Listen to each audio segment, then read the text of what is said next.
Good afternoon. So, frankly speaking, it is very difficult to say something substantive at the end of a panel discussion because whatever is to be said has already been said by so many, uh, well, so many experts from the sector. So, I would stick to some things which I will try to say things which have not been said or not to repeat too many of those things. First, I was discussing before coming here in the morning the perception of the steel sector. I think somebody mentioned an old tagline. I don't know whether it was of Tata Steel or SAIL. SAIL, yes. That there's steel in everybody of us. Yeah, little bit of SAIL. So that's true, but you know, nobody actually realizes that they are using so much of steel. Everybody sitting here on their person has something made of steel. Nobody, I don't think there will be anybody who is not using steel in some form or another. But when we think about companies, we are normally more aware about goods, which we directly consumer goods. And steel is normally not direct, so I don't go and buy steel from Tata Steel or SAIL or JSW. I buy a car from Maruti or Hyundai or something, which has substantial steel, but I don't realize that. So steel is an intermediate product. Now it's the job of the steel industry to make people realize how important it is. That steel remains competitive and domestically produced and reasonably priced. There is another perception of steel sector, and you talk of steel and everybody thinks about only 2-3 main players who are in the steel sector. All of them are represented here. So people think that ये बड़े लोग हैं, इनको क्या फर्क पड़ता है? That's the common man's.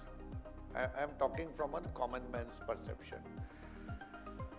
And people also think that they made a lot of money during last 2-3 years. So ठीक है, 48,000 steel है, it doesn't matter. It matters because in addition to the 6 ISPs, there are 2,200 other producers who are producing steel and who are producing roughly 45% of the domestic steel. So at the end of 23-24, in March 24, the steel capacity in the country was 180 million tons, of which 80 million tons belong to the small secondary steel producers. So these are the two perceptions. I think I would request ICC, because they are organizing this workshop in addition to the steel industry and other chambers, that these are the perceptions. If you want people with you as a sector, as an industry, you have to clarify these points. That steel is a very widespread sector of 2,200, 2,300 people, companies, and how important it is in the economy, overall economy. On the demand side, I already mentioned, other people have mentioned, we have no problem. I don't see any problem. I think during the presentation, Mr. Bhattacharya ji mentioned about 500 million ton in 2047. I think that's an understated demand. If you have a demand of 300 million tons or even 250 million tons by 2030, and you even take a growth rate of 7-8%, the demand perhaps in 2047 will be much more than 500 million tons. Maybe 700, 800, I don't know. So the demand is not problem for India. The problem is supply, or rather the challenge is supply. We need capacity, for which, as I keep repeating, we need $120 billion by 2030, which is in Indian rupees 10 lakh crores investment for reaching 300 million tons of capacity. Now we can increase that, add to that what we need by 2047, multifold of that money. And there are associated challenges. Number one, the technologies. Mr. Bhattacharya showed the options, whether we stick to BOF or we go to DRI to produce more green steel. Do we use gas and DRI to prepare for hydrogen? That's another question. So when hydrogen is here, maybe after 10 years or 15 years, we are better prepared. So these are questions of technology which I think is in every ISP's mind when they decide to invest. In addition to that, it's also a challenge that most of these technologies are still foreign company based.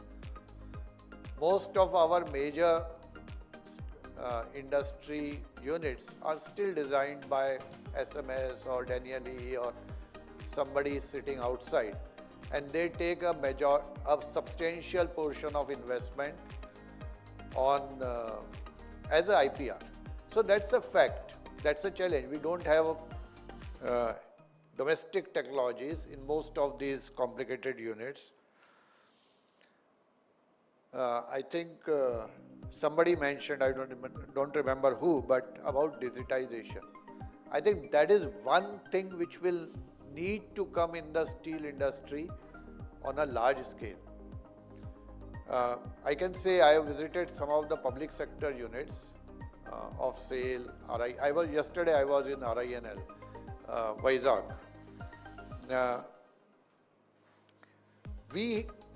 Because of the technology, the digitization, we can use the present assets with much more efficiency. We can get much more production, better quality from the same assets without any additional investments. But we need to invest in AI, ML, all these new technologies. We need to invest and we need to explore them. We can't stick to our, especially in old plants. I don't know whether it is there in Tata Steel or not, because Tata and SAIL are only two old producers. And we have this problem of mindset that we have been doing this for 50 years, so now this is what should be done. I think that needs to change. Like everybody else, those plants need to change faster. They are changing, but they need to change faster in terms of technology. Our kids use technology much better than us. Similarly, if we don't come on the bandwagon of AI ML, we will be left behind. You saw that how AI is changing so fast. It was 2 days ago or something when DeepSeek, like NVIDIA shares fell by 23% or something. 17, okay, 17. So not 23, 17, but that was $600 billion or something. Yeah, so in one day, because somebody came with a better technology or cheaper technology rather. So technology is becoming more and more important. So in terms of capacity, in addition to investment, we need technology. One thing which we are missing substantially is specialty steel. We are still importing a lot of specialty steel.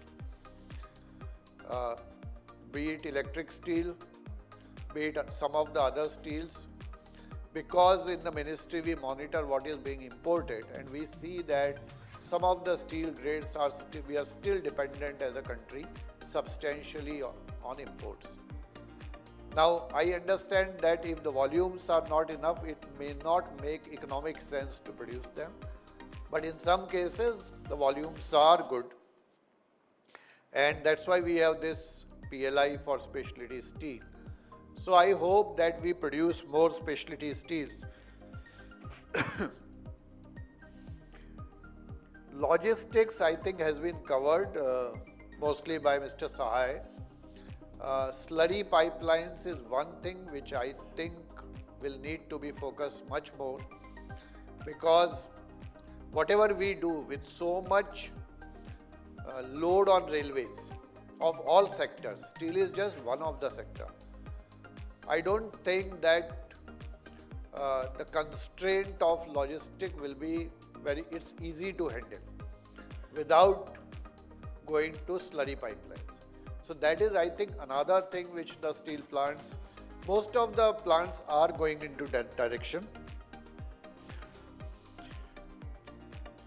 On the import side, I think as a ministry, we are quite serious that we should incentivize domestic steel. We are trying to do that. One way is having quality standards for all grades of steel.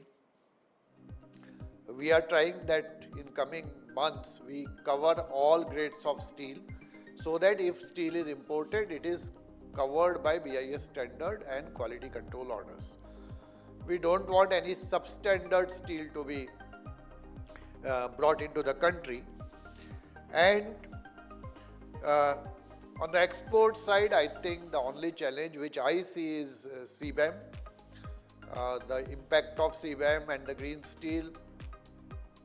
So basically our industry will have to look for alternative markets if they are not able to.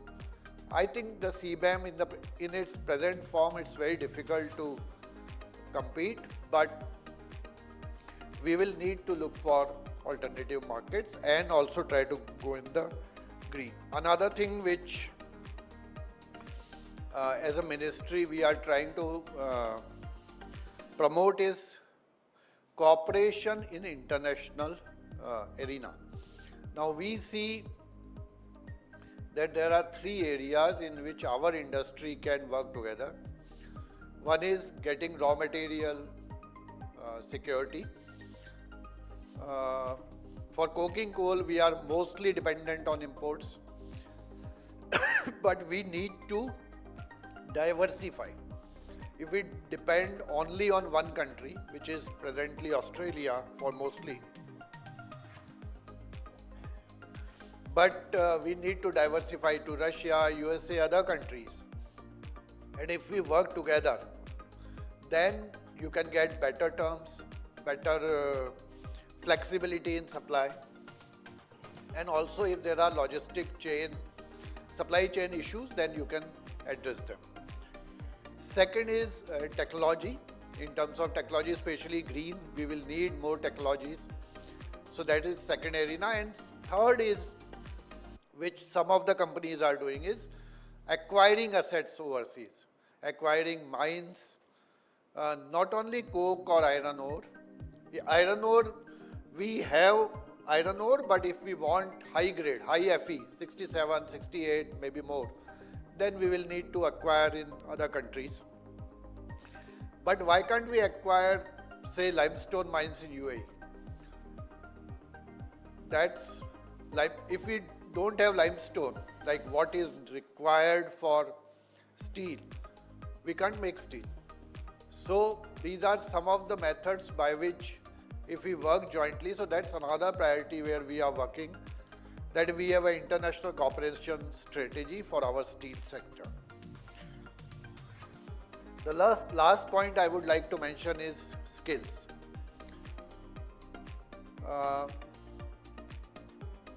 I think we need to skill our manpower a lot, especially with the kind of technologies we are having now and newer AI, digitization, all of that. We need much more skilled manpower.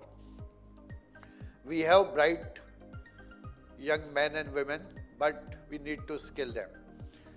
One of the methods could be that our steel producers, they adopt ITIs, polytechnics, and train people in the skills which they need.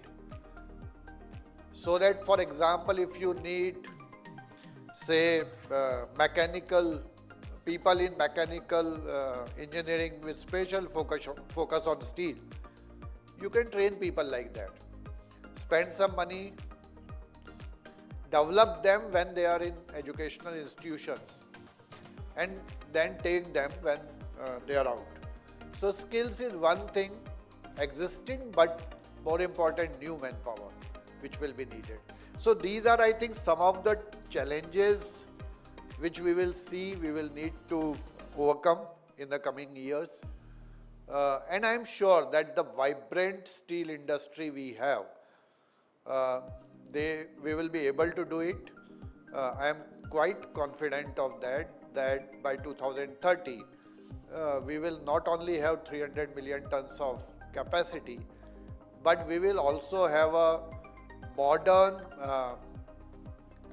steel industry with lot of green in its portfolio. Thank you.